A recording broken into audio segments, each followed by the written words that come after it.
Alhamdulillah kita kembali ke Assalamualaikum. Sekarang ni kita dalam tajuk Rayuan Bantuan Musim Sejuk 3 negara bersama dengan Pertubuhan Peduli Insan Malaysia. Masya Allah. Dan bersama dengan saya pada pagi ini kita ada Ustaz Muhammad Luqmanul Hakim Muhammad Rizwan yang merupakan pengerusi Pertubuhan Peduli Insan Malaysia. Assalamualaikum Ustaz. Waalaikumsalam Sihat, warahmatullahi. Alhamdulillah. Alhamdulillah. Jadi Ustaz, berkaitan dengan bantuan musim sejuk 3 negara ini, dia mensasarkan kepada Syria, Yemen dan juga Palestin kan. Jadi Ustaz, Betul. mungkin Ustaz boleh terangkan sedikit berkaitan dengan kempen ini Ustaz. Okey, bismillahirrahmanirrahim. Berkenaan dengan kempen musim sejuk 3 negara yang kita lancarkan. Sebenarnya ini kali pertama lah kita lancarkan ke 3 negara. Sebelum ni kita fokus kepada Syria. Pertama sekali apabila kita merujuk kepada keadaan mereka.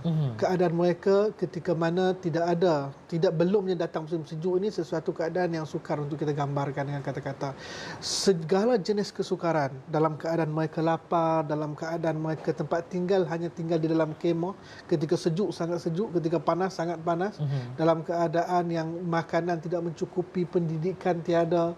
Dan apabila datangnya musim sejuk, itu sesuatu yang kita kata kesukaran itu bertambah dan berganda-ganda. Jadi ini melibatkan nyawa. Apabila kita pergi dan kita membuat satu temu ramah dengan ibu-ibu, ayah-ayah yang berada di dalam kemah-kemah di kem-kem ini, mereka cerita kepada kita bahawa hampir saban tahun ada kanak-kanak di setiap kemah yang meninggal dunia. Kerana apa? Kerana mereka tidak memiliki makanan yang secukupnya, fizikal mereka sangat lemah, dan dalam keadaan sejuk yang mereka tidak ada pakaian-pakaian, bahan bakar yang secukupnya untuk mereka menampung keadaan yang cukup keras ketika itu.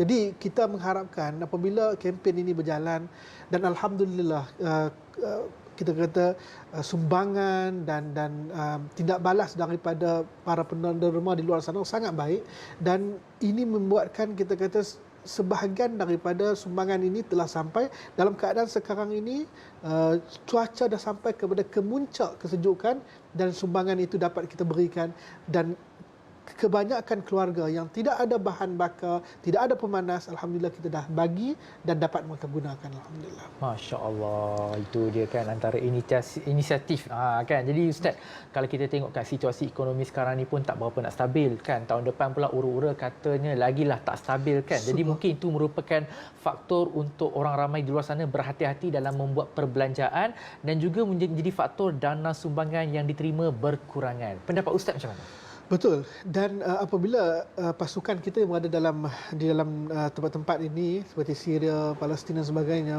terutamanya Syria, mereka beritahu lebih daripada puluhan NGO-NGO yang dah mula tarik diri, berundur diri daripada membantu Syria. Bukan kerana mereka tak mahu, tetapi dana yang mereka miliki itu berkurangan pada tahun ini. Jadi ini sesuatu yang bagi kita sangat menakutkan, kerana keperluan saudara kita berada di sana saban hari makin bertambah. Kerana mereka tiada peluang pekerjaan. Hidup di dalam, kita kata, di kalangan satu kawasan yang kecil, hampir 1.8 juta, yang lebih daripada 80% mereka ini hidup di bawah tahap kefakiran. Allah. Maknanya mereka hanya mengharapkan bantuan daripada orang ramai.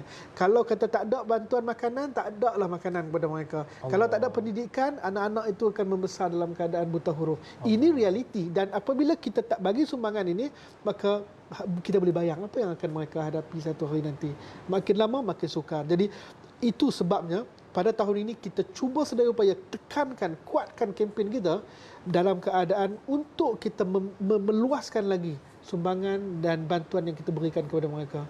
Kita percaya negara kita dalam keadaan musibah ketika ini. Tetapi percayalah, ketika mana mereka dalam keadaan banjir mereka 10 kali ganda lebih sukar daripada kita. Kerana hujan lebat saja dah mengganapkan kemah mereka. Betul. Banjir bukan setakat kemah, satu kem kadang-kadang terkesan yang menyebabkan mereka hidup dalam keadaan kebasahan, kerana sekali air masuk mereka tidak hilang tempat tinggal, hilang harapan mereka sebenarnya. Allah. Mungkin dengan sebab kita ialah membantu Pertubuhan Peduli Insan Malaysia ini untuk membantu mereka, Allah mengangkat bencana di Malaysia ni kan, insya-Allah. Jadi Ustaz sendiri dah berapa kali pergi mengikuti misi musim sejuk ini, dan kalau boleh Ustaz ceritakan juga realiti yang Ustaz nampak ketika musim sejuk yang paling, orang kata paling ekstrim lah kat sana.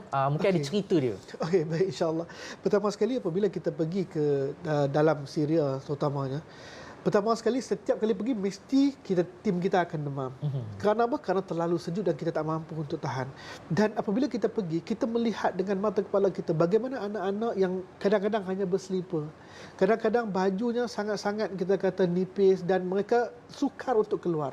Ada cerita yang kita sampai kadang-kadang seorang ayah yang kadang-kadang terpaksa ambil satu selimut, duduk satu dengan anak dia lelaki dan perempuan. Dan apabila kita melihat pada tahun lepas bagaimana seorang ayah yang anak dia demam kerana sejuk, cuba untuk bawa anak ini pergi ke hospital dalam kerana tak ada kanan dan berlari sampai ke hospital dan doktor beritahu anak tu dah meninggal dunia. Allah. Kerana apa? Kerana mereka tidak ada keperluan, tidak ada apa kita kata kemampuan untuk memberikan sesuatu yang secukupnya untuk menahan daripada kesejukan ini. Dan apa dia boleh buat?